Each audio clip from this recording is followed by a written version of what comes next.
Assembly ఎన్నికల తర్వాత BRS పరిస్థితి రోజురోజుకు అగమ్య గోచరంగా తయారవుతోంది. సంగారెడ్డి జిల్లాలో ముగ్గురు బీఆర్ఎస్ ఎమ్మెల్యేలు రహస్యంగా భేటీ అయ్యారు. సంగారెడ్డి ఎమ్మెల్యే చింతా ప్రభాకర్, పటాన్చెరు గూడ ఎమ్మెల్యే మహిపాల్ రెడ్డి, జహీరాబాద్ ఎమ్మెల్యే మాణిక్రావు ఎమ్మెల్యేలు ఒక దగ్గర కలిశారు. వీరి మధ్య కాంగ్రెస్లో చేరికపై వారి మధ్య చర్చలు జరిగినట్టు తెలుస్తోంది. హస్తంగూటికి వెళ్లడమే మంచిది అనే అభిప్రాయానికి వచ్చారని ప్రచారం బలంగా జరుగుతోంది. రాజనరసింహ నేతృత్వంలో సీఎంను కలవాలని నిర్ణయానికి వచ్చారని జిల్లాలో జోరుగా చర్చ జరుగుతోంది.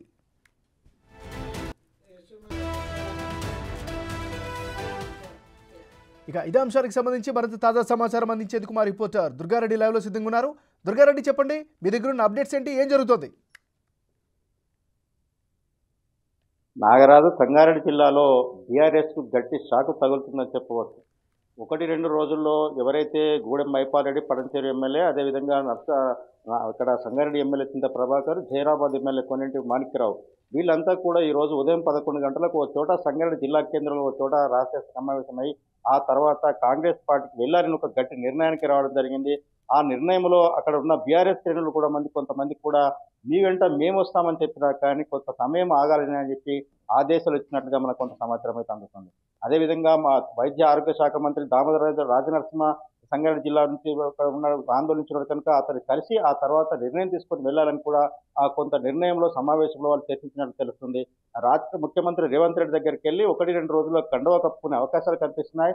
దీంతో పాటు ఇక్కడైతే బిగ్ టీవీ ఎప్పుడైతే మనకు సమాచారం ఇచ్చి ఆ బ్రేకింగ్ న్యూస్ పెట్టిన తర్వాత అక్కడ ఆనాటి మాజీ ముఖ్యమంత్రి కేసీఆర్, ఆర్థిక ఆరోగ్య శాఖ మంత్రి హరీష్ రావు వీళ్ళంతా కూడా ఫోన్లు చేసి సంభాషించి ఆ లోకసభ ఎన్నికలు వస్తున్నాయి, ఇప్పుడు పార్టీని వేయడం మంచిది కాదని చెప్పి కొంత బుజ్జగింపుల ప్రయత్నం చేసినా కానీ వాళ్ళు వినే పరిస్థితులు లేరు. అదేవిధంగా ఇక్కడ రాష్ట్రంలో జరుగుతున్న పరిణామాలను చూసినట్టయితే ప్రతి ఎమ్మెల్యే మీద 2014 నుంచి 2018 ఆ తర్వాత 23 వరకు గెలిచిన ఎమ్మెల్యేలు ఎక్కడెక్కడైతే ఉన్నారు, వాళ్ళకు వచ్చిన నిధులు ఏంది, ఎక్కడెక్కడ డెవలప్మెంట్ చేశారు, వాటిపై నివేదిక ఇవ్వాలని జిల్లా కలెక్టర్లకు ఆదేశాలు జారీ చేయడంతో వీళ్ళు కొన్ని చోట్ల కొంతమంది ఎమ్మెల్యేలు భూ ఆక్రమణకు, కొంతమంది ప్రజాప్రతినిధులు కొన్ని చోట్ల కూడా చేయరాని పనులు తప్పిదాలు చేసినట్టుగా కొంత సమాచారం రావడం జరిగింది. దాంతోపాటు ఆనాడు నుంచి నేటి వరకు సంగారెడ్డి జిల్లాలో పనిచేసిన ఇప్పుడున్న ఎమ్మెల్సీ వెంకటరామరెడ్డి, అదేవిధంగా శరత్, ఆ తర్వాత పనిచేసిన జిల్లా కలెక్టర్ హనుమంతరావు, వీళ్ళ ఆధ్వర్యంలో వీళ్ళు ఏమేమి చేశారు, ఎక్కడెక్కడ ఏమేమి లోపాలు ఉన్నాయని కూడా విచారణ వేగవంతం చేయాలని చెప్పి అధికారులు ఆదేశాలు రావడంతో ఆ అధికారులు కూడా కొంతమంది ఎమ్మెల్యేలకు సమాచారం అందించినట్లయితే మనకు సమాచారం వస్తుంది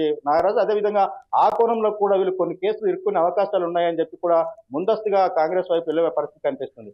ఆ కాంగ్రెస్ అదేవిధంగా కారు దిగడానికి ముగ్గురు ప్రధానంగా సంగారెడ్డి జిల్లాలో ఆ 5 కాన్ఫరెన్స్లు ఉంటే ఈ ముగ్గురు మాత్రం బీఆర్ఎస్ ఉన్నారు. మరి 2 చోట్ల ఆందోళన, అదేవిధంగా నారాయణఖేడ్ కాంగ్రెస్ గెలవడం జరిగింది. ఆనాడు 2014 నుంచి 2023 వరకు పనిచేసిన ఎమ్మెల్యేలు ఎవరైతే ఉన్నారో వీరందరిపై కూడా ఏమేమి జరిగింది, ఎక్కడెక్కడ డెవలప్మెంట్ చేశారు, రాష్ట్ర ప్రభుత్వం నుంచి వచ్చిన నిధులు ఏంది, ఆ నిధులు ఎక్కడ ఖర్చు పెట్టారు, అందులో లోపాలు ఏమైనా జరిగాయని కూడా ఆ క్షుణ్ణంగా వివరాలు అడిగినట్టుగా రాష్ట్ర ప్రభుత్వం నుంచి వాళ్ళకి ఆదేశాలు వచ్చినట్టుగా కొంత సమాచారం అయితే పోవడంతో ఈ పార్టీ నుంచి వాళ్ళు అందులోకి వెళ్లే అవకాశాలు అయితే కనిపిస్తున్నాయని చెప్పవచ్చు.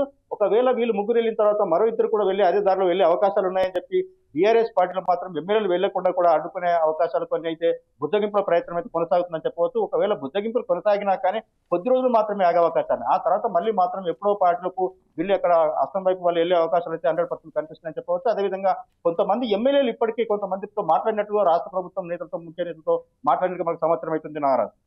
Right, thank you Durga Reddy.